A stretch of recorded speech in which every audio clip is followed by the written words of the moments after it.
Good morning and hello, I'm Professor Coe and this is the Forex Supermodel Racing Review and Forex Briefing for Wednesday the 19th of April 2023. Yesterday we had potentially a bet at, where is it? Let's grab this. It was, forgive me for this, Lingfield on the all-weather at 310. It's a novice stakes. We were looking at that race and we didn't put it on because the overrun was too high. We said there was two FTOs in there. There was Immaculate Soldier and Beautiful as Always, and the one we thought was pretty good was this number 3 Pummelin Park, which was around 5 to 1. We couldn't get 5 to 1 on that. We could get about 4 and a bit to 1 at the time, but we were waiting for it to drift a bit, and it actually came in and then won. And then this other one we had was this Aussie Mandate, which came fourth. That was the swing horse for us. That was lame last time out on this running and had potential, but it didn't quite come up to the mark. So we didn't get involved with that race due to the fact that it all shortened up the wrong way for us. But potentially the analysis wasn't bad.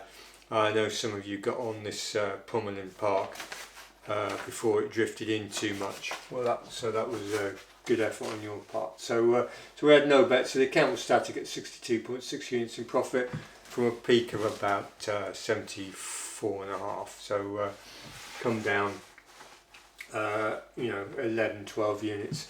Right. So today we're at Newmarket on the flat, 3 o'clock.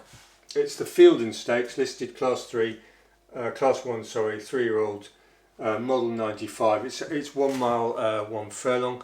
And the thing about the Fielden Stakes is it's basically an early, quick feed to potentially the Derby and that sort of route. So you're looking at horses who might appear in the Dante, which is the major York Derby feed, and then go on to the actual Derby itself if they're good enough, or they might well just have a little go in the Dante and then not be entered in the Derby because or if they're fillies, they'll end up in the Musadora in York, which is a similar sort of system, but obviously unlikely to end up in the Derby, more likely the Oaks.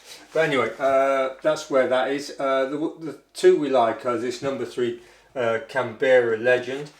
And what do we know about Canberra Legend?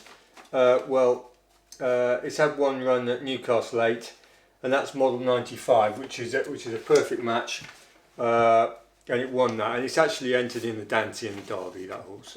It's that Canberra Legend. We've got 4 places on at pretty much, evens, which is or just above, and we've got the win on at 15 to 2, 7.5 roughly, 7.5 to 1. So if it massively drifts, we'll top it up again on the win end. So that's that one.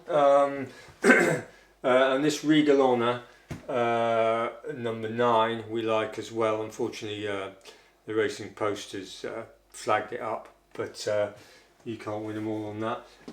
We've got 4 places on that at roughly evens again, and we've also got a win at 12 to 1 at the moment. So we've got £4 per £8 unit, half unit exposure, £400 on for us at the moment. What do we know about this Regal Honour?